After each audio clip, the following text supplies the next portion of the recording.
the next days and weeks following this big shift from both the United States and China? I think first we need to keep in mind that this relaxation is only for a period of 90 days, starting from May 14th. So we need to really see how it unfolds, because this is not the end of the conversations on the trade deal between US and China. But clearly what had happened was that much of global trade had come to a grinding halt because of astronomical tariffs being put in by both sides. Now, because of the trade deal, albeit temporary in that sense, the tariffs on China by US has been brought down to 30% from some obnoxious 145% that it was earlier.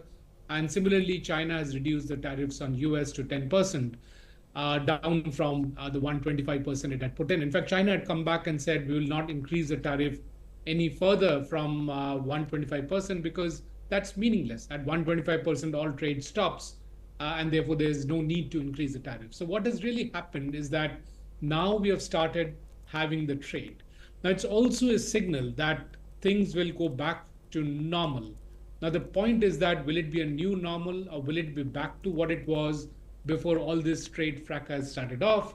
And from all signs that we see, it seems to be gliding back to what it was before all of this fracas started off. The other collateral implication is that China was dumping quite rampantly during this period when it was not able to send its goods to US, and therefore economies such as the Indian economy, the Vietnamese, the Indonesian, and so on, were suffering majorly because of the severe dumping that China was indulging in. In fact, then if you look at India, there were products like KTB, there were products like TDQ, insoluble sulfur, PX13, which were completely massacred because of the dumping from China. What it's going to be interesting to see is if China rolls back this dumping, or will it continue to do dumping in all these other economies to degrade their capacities to manufacture chemicals and other manufactured products. And I think that'll be an interesting note to see. Also, we need to see what exactly will be the final contours of the US-China trade agreement, because at the end of the day, the whole raison d'etre of the US slapping these tariffs was to reduce the trade deficit between China and US. It doesn't look like that has happened, and therefore it'll be interesting to see what is the final deal after 90 days. Yes, Dr. Bhattacharya, I'm glad that you brought that point up at the end, because of course Trump's tariff action, Trump's Liberation Day, those images of him holding the board up with all of the countries and the reciprocal tariffs that they would be facing. Given that you've said already there, it seems like the trade imbalances haven't been resolved in the way Trump wanted. Do you think that this, for Trump, has been somewhat of a failure? It's too early to pass a judgment. I'm sure there'll be some benefit coming to US. I'm sure there are finer texts that'll be emerging. And also, as I said, the final agreement will be in the next 90 days. So it'll all depend on what the finer texts are, what the final agreement is. But from what we see as of now, as of today, it does look like US did not gain much out of this disruption that happened for the last month or so. And therefore, perhaps they did not gain much out of it. Also, the fact that it seems that US blinked first, and I think on your channel I had mentioned earlier that for a democracy to hold on to a position which is impacting its citizens and businesses is very, very difficult.